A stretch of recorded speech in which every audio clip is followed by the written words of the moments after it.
Hey everyone, in this video I'm going to talk about a very important topic that could help us understand the tuning of instruments and tune any instrument. First of all, we need to know that we have 12 sounds in Western music. Western music. We have more sounds in other countries, but we're focusing on the Western music for now. I'm gonna put all those 12 sounds around a circle, just like that. Then I'm gonna make this pin a little smaller. Then I'm gonna divide this circle in 12 pieces. So here's one. Here is 4 slices. I need more pieces, so I'm gonna put a line right here. Then I'm gonna put a line between those two.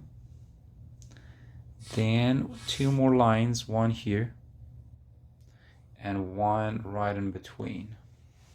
Okay, so I cut this circle in 12 pieces, and now I'm gonna put those 12 sounds around this circle. So I'm gonna start with the letter A, because we have 7 of those 12 sounds starting from the English alphabet A, and it ends on the G.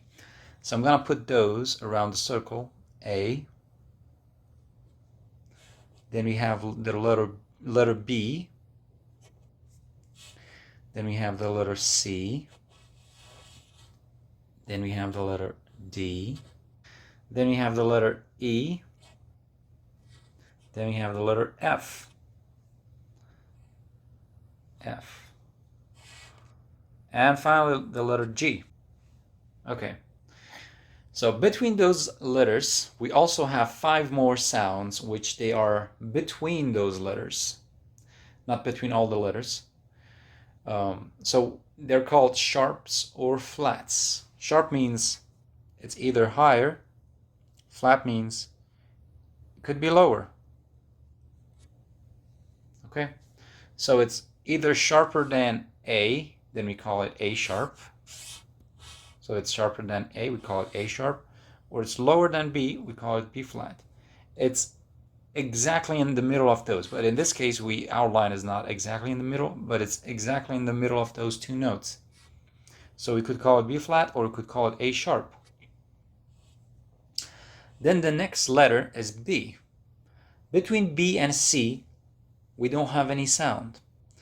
So that means in Western music we don't have any sound.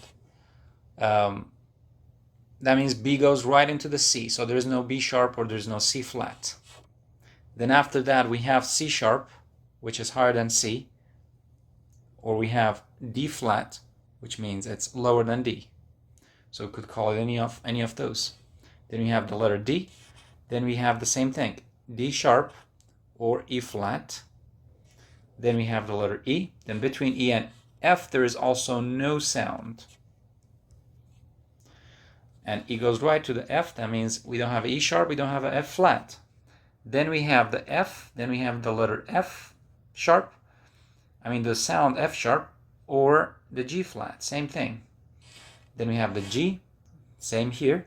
We have G sharp, which is higher than G, or we can call it A flat. So the sign for the sharp is the pound sign, which means higher, half step higher, or if you're playing guitar, it would be 1 fret higher. And this B shape sign means flat. That means lower, which if you're playing guitar, it would be half step lower, means 1 fret lower. So it sounds lower. Anyway, now how this will help us in tuning any instrument. Imagine if there is an arrow pointing to somewhere. I'm gonna make this arrow a little fancy. So if this arrow is pointing to somewhere, one time it could point out to the exact letters or the exact sound, like for example A sharp, but it could point exactly to the B, for example. So this arrow could be anywhere, really anywhere around this circle. So every place is a frequency, is a sound. So if this sound is, or imagine if this circle is a device and it's a tuner and it's listening to me right now and I'm talking, it could pick up any frequency. Maybe it's now picking up this frequency. I don't know. It's maybe between D flat and D, or maybe now I'm talking A. I'm not sure. I don't have the perfect pitch, so I don't know. Maybe now, it's picking up the A. Maybe it's picking up between G and G flat. So the tuner could pick up any of these frequencies. Okay. So how frequencies are working? Frequencies are basically numbers and based on hertz. And so when you looking at a tuner, basically behind those letters, there are numbers. For example, the tuner is, if the tuner finds the frequency of 2750, it will show A.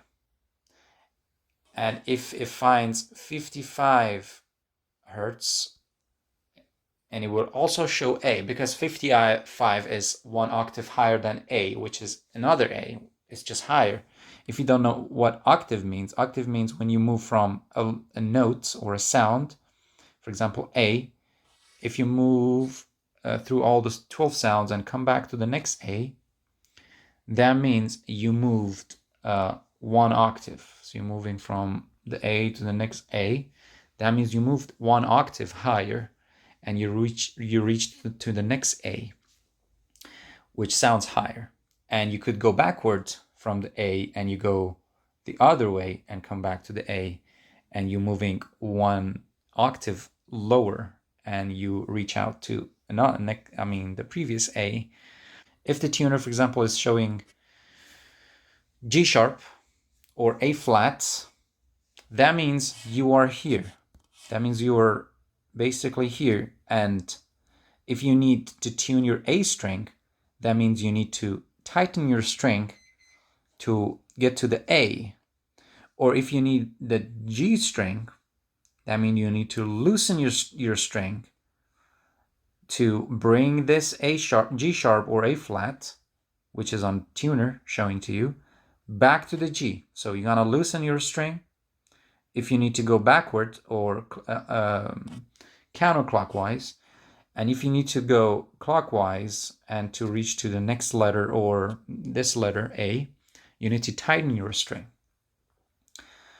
For instance, if you need to tune your B string, okay, and your tuner is showing C, for example, okay, so that means you need to go counterclockwise, and so then that means you need to loosen your string. Or if your tuner is showing A sharp or B flat, that means you need to go clockwise, and that means you need to tighten your string to get to the B. So it could be any B, just as A had different frequencies and hertz, B also has many octaves, and it could have many different frequencies, higher or lower. So make sure you know which one you need exactly. So yeah, by understanding this method and this system, so I'm putting all the 12 sounds around the circle, and now you know that you have 12 sounds, and so by knowing this, you basically can tune any instrument out there, as long as you know what are the strings supposed to be tuned to. So thanks for watching this video. Hope this video was helpful. So stay tuned for any upcoming videos I'll be posting.